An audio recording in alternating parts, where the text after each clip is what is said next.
今天呢，我们来聊一聊黄茶。黄茶呢，茶如其名，就是叶黄、汤黄，入口呢有一种栗子的香气。那因为黄茶呢在市场上并不多见所以朋友们可能并不熟悉它。那即使喝过黄茶的人呢，也很难分辨出它与绿茶的区别。很多人甚至感觉它像是做坏了的绿茶，喝起来没有绿茶那样的鲜爽。因为黄茶是一道轻微发酵的茶，它的制作工艺和绿茶非常的相近。之前我们提到过，绿茶有3道制作工艺：杀青、揉捻、干燥。那么黄茶呢，就比绿茶多一道工艺，在杀青和揉捻之后，增加了一道焖黄这个过程。焖黄呢，是黄茶品质形成的最独特的一道工序，而这道工序又是最难掌握的。传统的制法呢，就是用黄宣纸将杀青揉捻过的茶叶呢包好，堆放后盖上湿布，这就是所谓的湿热发酵，然后放置几十分钟、几个小时，甚至可以达到5到7天。那现代的焖黄手法呢，还包括了湿热发酵和干热发酵的交替互相作用。正是这个焖黄的过程呢，才体现了黄茶独特的品质。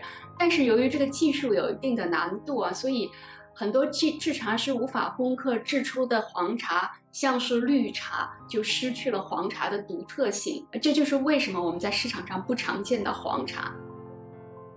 那提起黄茶，我们一定会想到另外一个黄茶，就是皇家的贡茶。那这个焖黄的黄茶和皇家的贡茶之间到底有没有关系呢？答案是 yes。相传呢，在唐代蒙顶山智具寺呢有一个小和尚，他的家呢就住在蒙顶山下。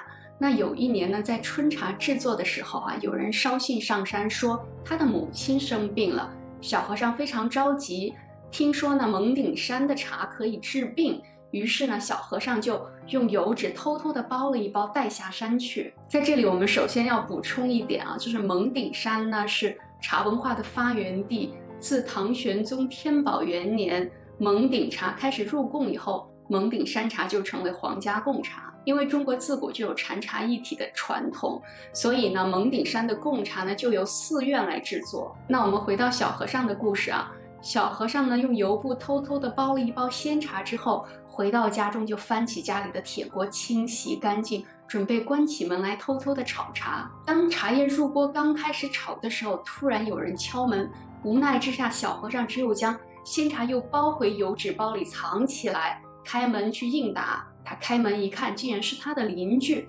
寒暄了2句，匆忙送走邻居，从油布里拿出茶叶又开始炒。没想到当他正在炒的时候，又有一阵敲门声，邻居又来敲门，又有事情找他说。于是呢他很无奈的再一次的将茶叶包回油纸包中藏起来，又去跟邻居寒暄2句。那这样的过程没想到反复了好几次，最后呢他是包了炒，炒了包。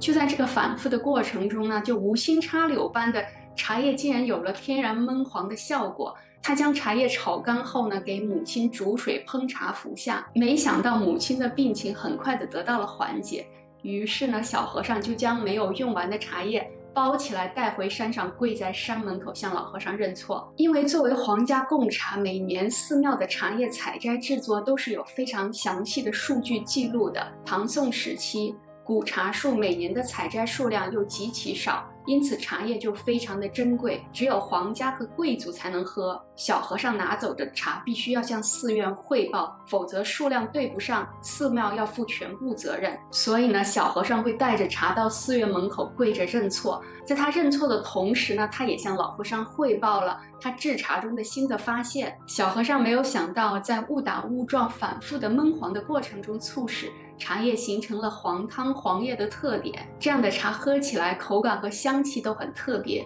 入口后的回甘呢和绿茶不是一个感觉。于是呢寺院就用这样的方式制茶开始进贡。没想到呢得到了唐玄宗的爱妃杨贵妃的极度喜爱，所以呢自此黄茶就晋升为皇家钦定的皇家贡茶。那关于这个传说是不是真实，我们并不知道但是黄茶确实后来被确定为皇家的贡茶。那我相信可能也和黄茶的谐音有关系。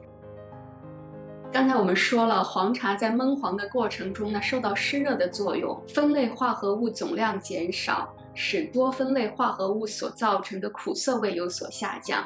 因此呢，虽然说黄茶与绿茶的制作工艺相近，但是黄茶呢比绿茶多了一份柔和，而且呢，黄茶的寒凉属性也比绿茶减弱了很多。根据现代茶科所的研究数据显示啊，黄茶有非常多的黄茶素，黄茶素呢又号称人体的软黄金，具有非常强的抗自由基的效果。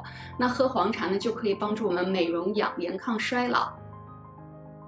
那黄茶呢，按照鲜叶、老嫩、芽叶大小呢，又分成3个等级：黄芽茶、黄小茶、黄大茶。黄芽茶的采摘呢，就是一个干芽或者一芽一叶初展啊。那这样比较有名的黄芽茶就有君山银针、蒙顶黄芽。黄小叶的采摘标准呢，就是一芽一叶或者一芽2叶初展啊。到了黄大茶呢，就跟它的名字一样啊，采摘就是一芽4、5叶啊，我们就是俗称的叶茶。关于黄茶，今天就跟大家分享到这里，感谢您的收看。如果您喜欢我们的频道，欢迎订阅，我们下次见。